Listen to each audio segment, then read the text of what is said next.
Selamat sore buat kita semua.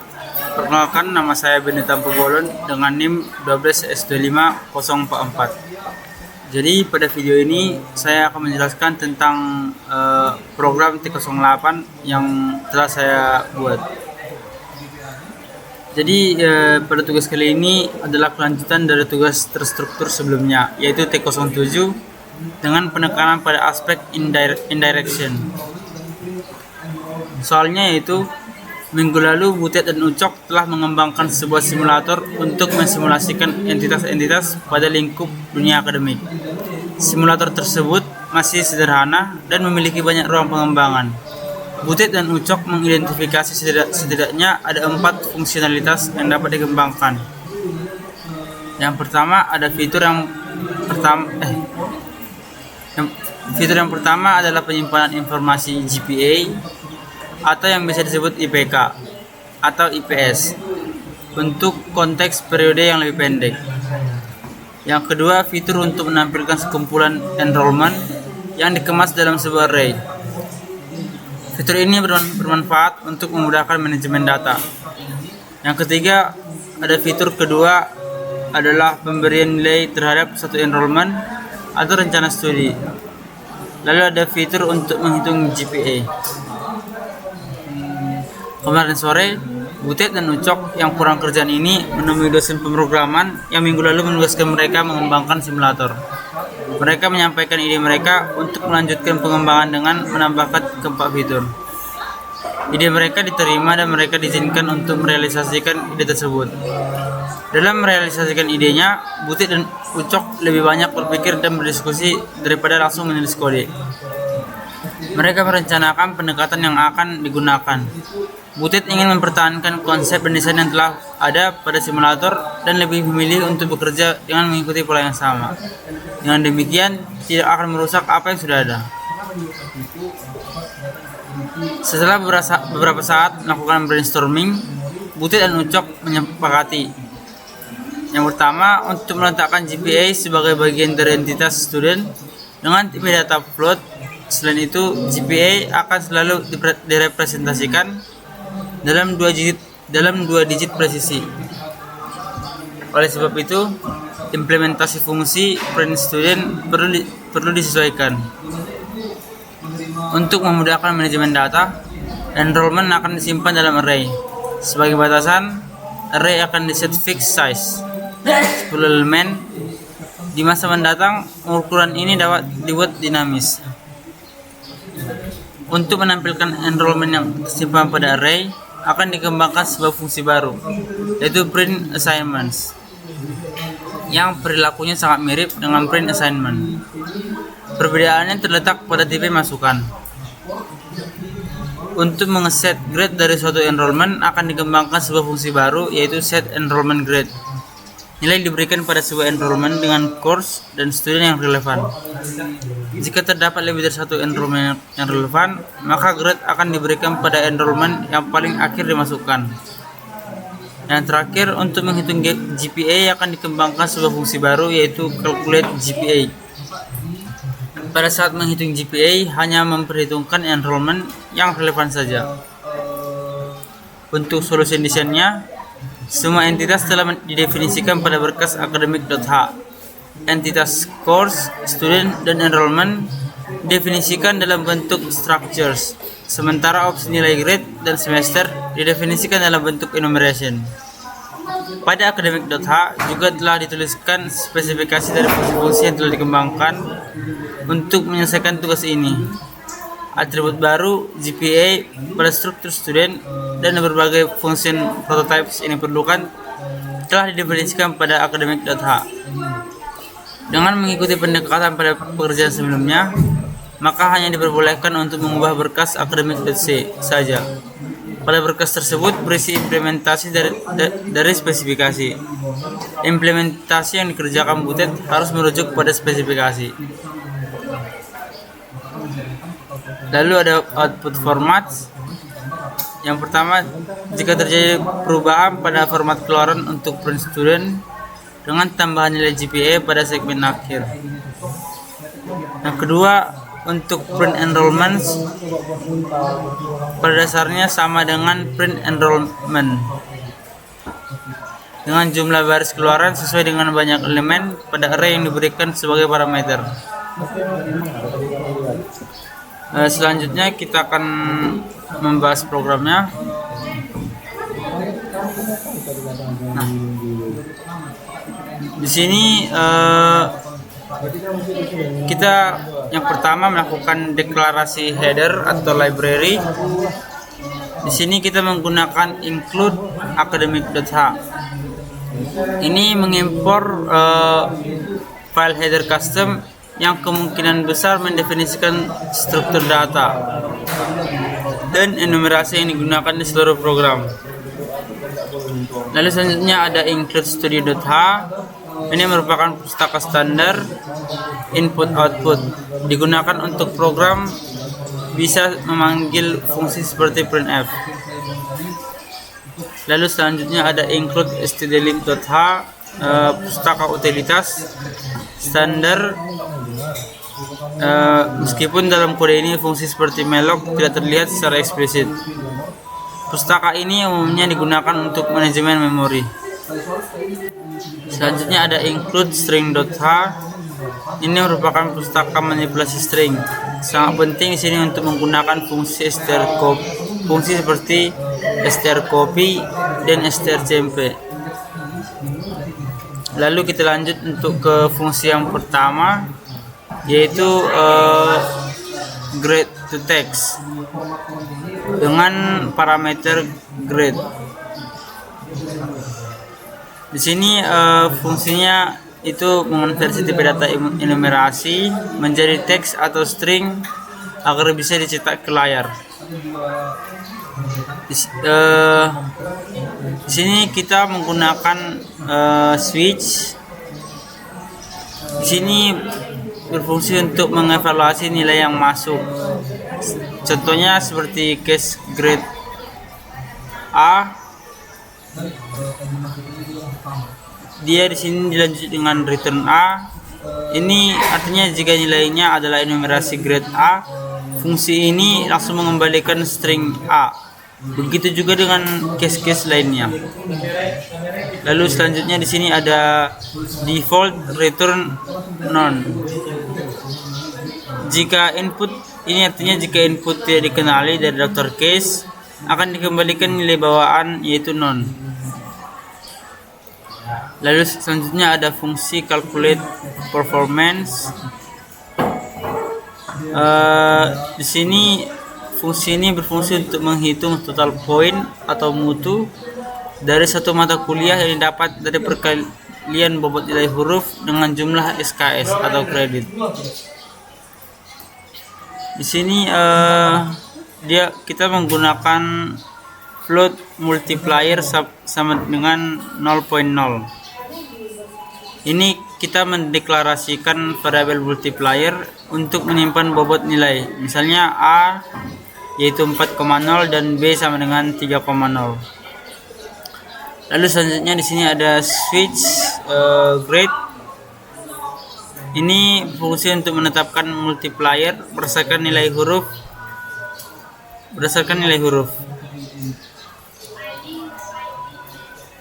Di sini ini menggunakan teknik for true. Jika nilai adalah E, T atau none, program akan terus turun dan mengeksekusi multiplier sama dengan 0,0 untuk ketiganya. Lalu kita menggunakan return multiplier. Di sini programnya artinya mengalihkan bobot nilai dengan SKS atau kredit, lalu mengembalikan nilai tersebut dalam bentuk desimal atau float. Selanjutnya ada fungsi-fungsi output atau print. Di sini kita menggunakan void print course, lanjut dengan void print student dan void print enrollment. Fungsi ini berfungsi untuk menampilkan data mata kuliah mahasiswa. dan pendaftaran dengan format tertentu ke terminal. Di sini kita menggunakan void yang artinya menandakan fungsi ini tidak mengembalikan nilai atau hanya menjalankan perintah cetak. Lalu di sini ada printf %s, %d, %s/n. Ini fungsinya untuk mencetak data yang digabungkan dengan pemisah atau pipe. %s di sini digunakan untuk string, %d untuk bilangan bulat integer. Lalu dan sini juga ada %2f yang digunakan untuk bilangan desimal dengan 2 angka di belakang koma. Lalu di sini kita ada pada print enrollment ini memanggil data code yang ada dalam struct course yang bersarang di dalam struct enrollment. Lalu di sini juga ada void print enrollment. Ini merupakan fungsi yang berfungsi untuk mencetak sekumpulan array data pendaftaran. Di sini dia menggunakan perulangan for dengan expression integer i sama dengan 0, di mana i lebih kecil dari enrollment size dan i sama dengan i plus 1. Di sini artinya kita melakukan perulangan loop dari elemen ke 0 hingga sebanyak batas ukuran yaitu enrollment size. Di dalam loop ini ia memanggil print enrollment atau print enrollment dalam kurung enrollment array i secara berulang. Selanjutnya kita ada fungsi constructor atau pencipta data. Fungsi ini dimulai dari struct course t, create course dan seterusnya, lalu dilanjut dengan struct student underscore t, struct enrollment underscore t, dan create enrollment. Di sini fungsinya itu membuat instance atau objek baru untuk struct tertentu lalu mengisinya dengan data awal. Di sini struct student underscore t std ini berfungsi yaitu mendeklarasikan sebuah variabel std dengan tipe data struct mahasiswa. Lalu ada strcpy std.name, underscore name. Dalam bahasa C ini artinya Anda tidak bisa langsung menulis std.name sama dengan underscore name. Untuk array karakter atau string, oleh karena itu kita harus menggunakan strcpy atau string copy untuk menyalin isi dari variabel masukan underscore name ke dalam anggota name di dalam struct. Selanjutnya ada std.gpa sama dengan 0,0.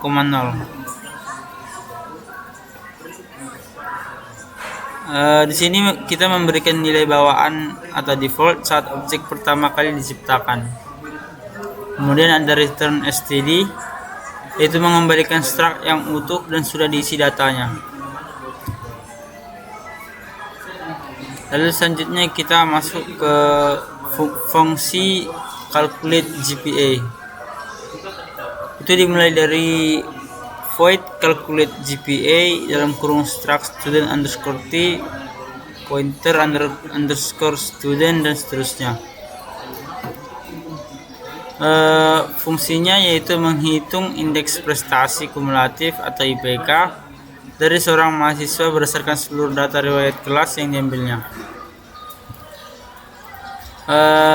Di sini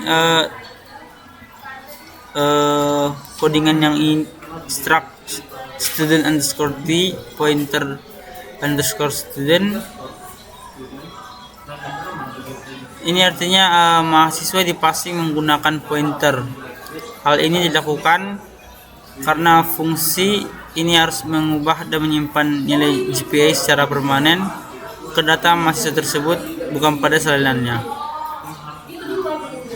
Lalu di sini kita menggunakan for dengan expression I sama dengan 0, di mana I lebih kecil dari enrollment size dan I++.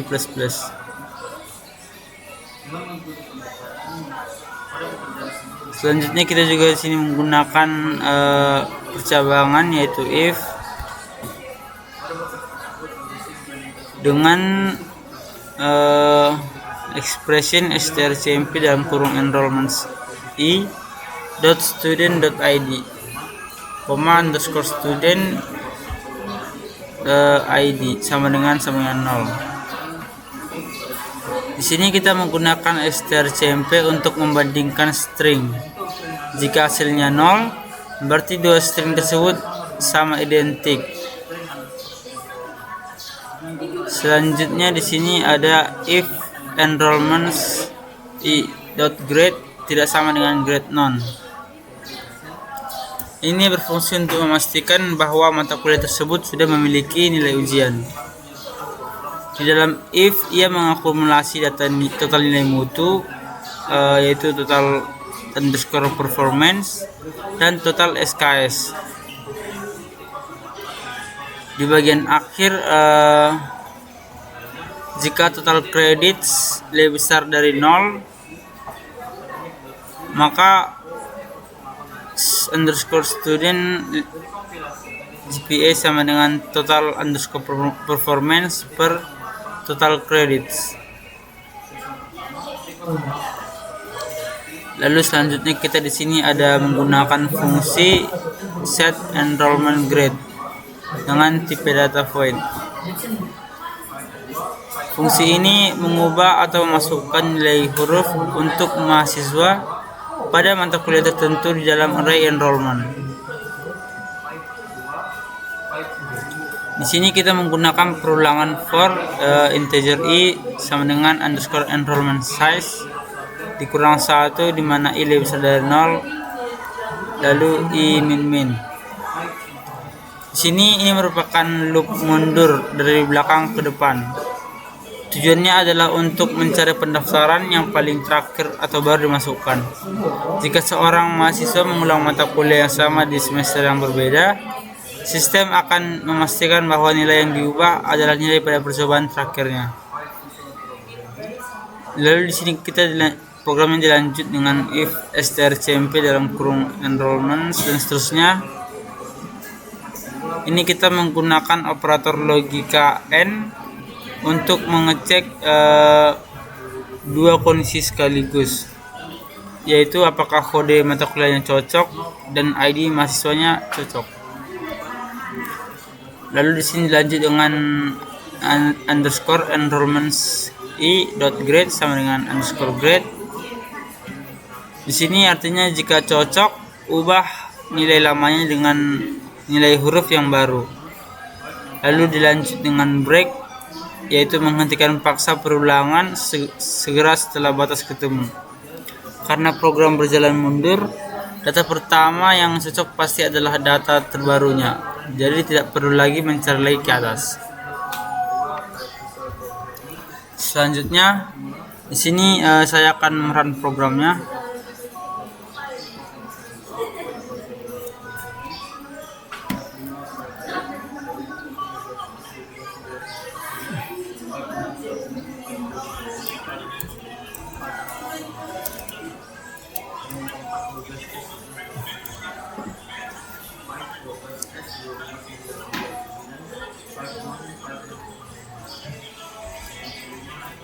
Yang pertama kita akan mencoba untuk merun case yang pertama.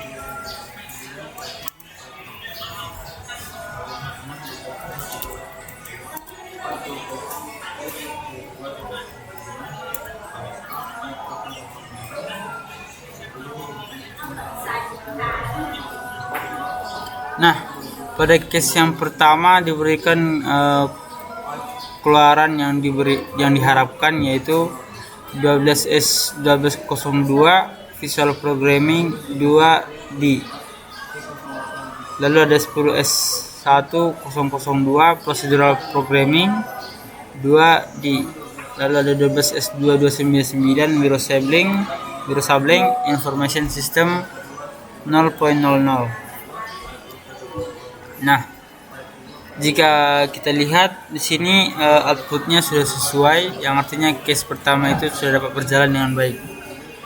Lalu kita lanjut untuk case yang kedua.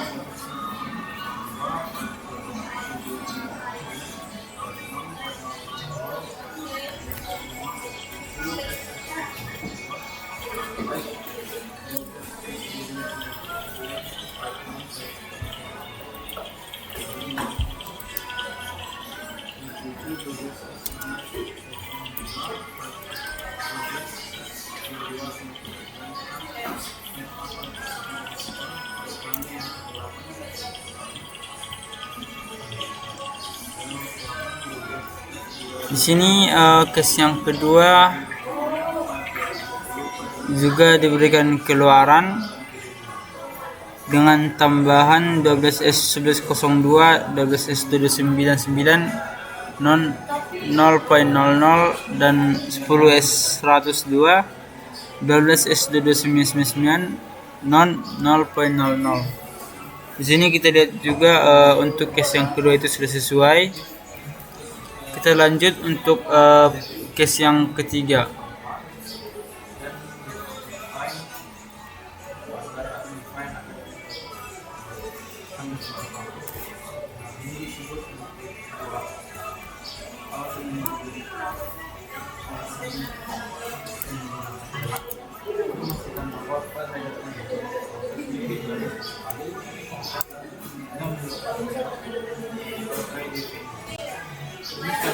Untuk case yang ketiga dapat kita lihat di sini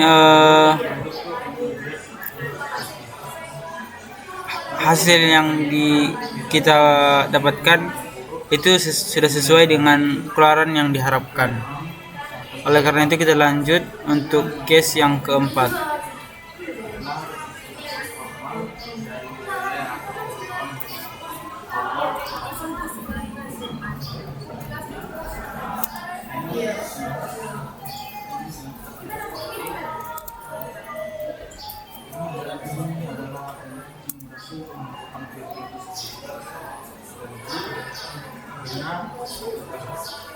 Untuk case yang keempat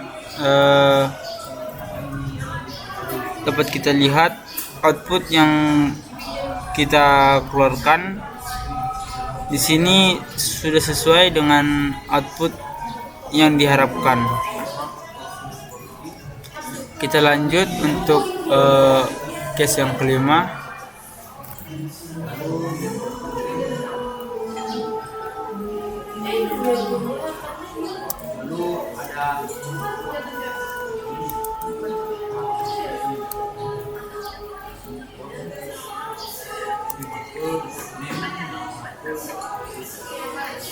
Nah, di